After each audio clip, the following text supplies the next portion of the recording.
Welcome back to the Anti-War Room. I'm here with Congressman Sam Farr from the 17th Congressional District of California. Sam, thanks so much for joining us today. Sam, first of all, tell us about the 17th Congressional District. Where is it? It's the most beautiful congressional district in the world. No, that's the first congressional district in Maine. This is the Monterey Peninsula, Monterey Bay, Big Sur, the Salinas Valley, Steinbeck Country. It's the central coast of California. It's just fantastic. That's great. And of course they have the best thing you can say about it is they keep sending you back to Congress. How long have you been in Congress now, Sam? How many years has it been? Starting my 15th year. 15th year. That's tremendous. And you were on the Appropriations Committee? I'm on the Appropriations Committee on 3 subcommittees on agriculture, which is my district, on military construction and Veterans Affairs, because I have significant military educational institutions, the Defense Language Institute, which is the largest language school in the world, the Naval Postgraduate School, which is kind of a real academic think tank university. It gives masters and PhDs to our officers and to foreign officers, and we have some civilian programs in that school. And then we have a huge military training base in southern Monterey County, Fort Hunter Liggett. Also manpower defense, keeping all the records of people in the Defense Department, and Fleet in America Weather, which is where all the weather data in the world is accumulated. Wow, okay. Well listen, let's talk about the appropriations side of your career here in Congress. Congress has the power of the purse. The President cannot continue the war in Iraq without the money. Congress can end the war in Iraq by denying the money. Now, we had a roller coaster, Sam, last week. We started off the week, we're all expecting the Congress to actually provide the President with billions more money for Iraq than what he actually asked for. And we end the week with Congress cutting off the funds, voting to cut off the funds completely. What the heck happened? Well, what happened is, first of all, the whole supplemental process has been brought about to respond to emergencies, to catastrophes, usually natural disasters. And they've been using the supplemental process to fund the Iraq-Afghanistan war. So there's a lot of questions about what's so emergency about this? We've been in this war a long time. In other words, as opposed to putting it in the regular defense budget, where you also have to pay for it. Right. Within budget caps and so on. Right.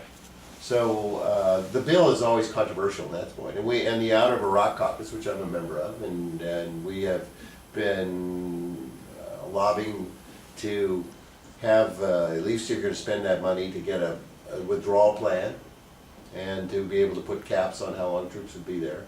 It's all about getting the troops home and getting them out. Right. We have had control language, which has been rejected in the Senate, and obviously the President has vetoed foreign bills, but nonetheless, every time he's come up, we're going to be a player.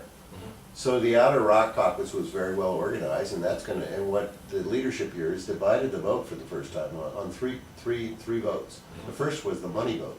Right. Which everyone expected to pass. Because it never has failed to pass. Right. It's always passed. Right. And the second vote was going to be on the conditionality of the money, which meeting the needs of the Outer Iraq Caucus. And which means putting having a goal for getting out of Iraq. Getting out of Iraq, and it had some other conditionalities in there. And the third was the domestic spending for still Katrina issues and kinds of things that supplementals are for. The salmon disaster out in California and other things like that. And also to provide the GIs coming back from Iraq with education. So you had 3 votes, of which obviously the Outer Iraq Caucus was going to oppose the first part and support the other 2. And what happens, the Republicans were mad that they didn't get to attack all of this and attack the second and third vote. So they abstained. The majority of them abstained from voting. Right. They voted present. Present. Which some of us wondered, maybe that's what they're concerned about, that they're not going to be present next year. So they thought they'd.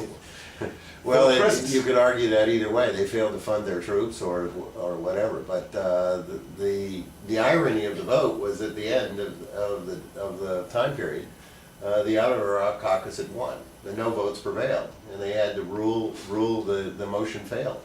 So essentially, the bill went to the Senate with just the second and third provisions in it, and no money for the Iraq War, Afghanistan war. So we're going to cut to make sure that there's an end point. We're going to order an endpoint to the war.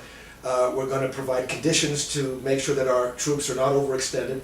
We're going to provide them with extra GI benefits in the form of education. and we're cutting off funding for the war. Not a bad week. Not a Sam. bad week. Not a bad week. No, we did all it was really a good week for a positive personnel approach for America. It was a good week for Americans. And it gave a good signal that this Iraq funding is still very tenuous, even for this administration. Now the Senate, I mean, the Senate will put the money in and it'll come back for a vote. And Okay, that's happening now, right? Yeah. It's in the Senate now, It's in it'll the happen Senate. this week, and so what will likely happen, and then when will this Well, happen? one will argue that Jack Bertha, who was responsible as the Defense Appropriations Committee, he really kind of fenced all this money and made it all conditionality. Right. He thinks that will be lost in the Senate. They're much more inclined just to give the president what he Right, wants. throw in the towel and just rubber stamp what the president wants. So it'll come back here for an up or down vote, and it'll eventually pass. Right. And when do you expect that to But the happen? conditionality's in there, and that's good. Okay, so that second vote remains alive, and you think that's gonna remain? I think that'll stay. I don't know what the Senate feeling is on that. I mean, they could just send us back a whole different package. Okay. But we've worked hard on this. All right, and do you expect that to happen all this week? I don't know I don't know what the deadline is. We're gonna be here until, we're starting a week's vacation for Memorial Day. Yeah. It's supposed to start Friday morning, so, and here we are, that's tomorrow night. Got it. So Well, we're gonna be here late tomorrow We'll night. see, it sounds like it. And just to note that the folks in the Win Without War Coalition, not only did all the groups of the Win Without War Coalition send an open letter to Congress about this appropriation, asking that the House do exactly what it ended up doing, but over 50,000 of our individual members signed that open letter. And Well, they ought to take, all politics is local, and I can't emphasize how important it is to allow for every congressional district to organize a group. I mean, this is what the NR National Rifle Association does. And they're not that big an organization, but they are very effective Yes, because they yes. have a voice from the locality of the congressional district. Every member of Congress is up for re-election this year. right. So if you get voices from your district, they're gonna prevail over just lobbying voices here in Washington. And this is a particularly good time to do it. Members are going to be home next week. They'll be probably marching in parades and going to fairs and so forth. This is a good time to And talk it to doesn't, members. one doesn't have to be rude about this. The point is just to go and introduce yourself and say, I really appreciate this is the way I feel very strongly about this, and I know you're up for election, and I really appreciate your taking this into consideration, and I'll watch what you do. I mean, in a polite way, but firm enough so that it registers with the members of Congress, as you know, are very sensitive to what the feeling is, the people they meet on the streets and the stores they go to, the places they go when they're home, restaurants and things like that. You are constantly running into constituents who come up and say things, and it initiates a lot of casework. People kind of have a problem with Veterans Affairs or Social Security or something like that. I say, well, call my office, and I remember that. I tell the staff we're going to have these calls.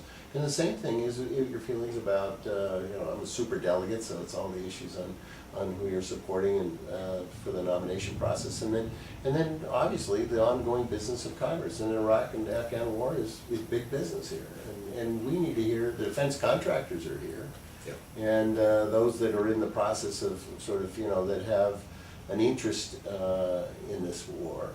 Overwhelming amount of Americans oppose the war in the polls. But I don't think that they voice that opposition as effectively as they do to pollsters, to members of Congress. That's a very, very important message. And very few votes for you around here in Washington, D.C. They're all in the 17th Congressional District of California, and that's where members of Congress need to hear from their constituents. Well, I'm very proud that city of Santa Cruz was the first city in the United States to oppose the Iraq War. Wow, that's And tremendous. with everybody else coming on board, and it was a very progressive city that's always on top of these issues. Well, Sam, it's really great for you to take the time to talk to us. I want to talk with you more about your status as a superdelegate, what's going to happen with the Democratic nomination and the platform. And I also want to talk about Iran. Okay. And we're going to do that in just a few minutes. Thanks for joining us in the Anti-War Room. We're going to be right back.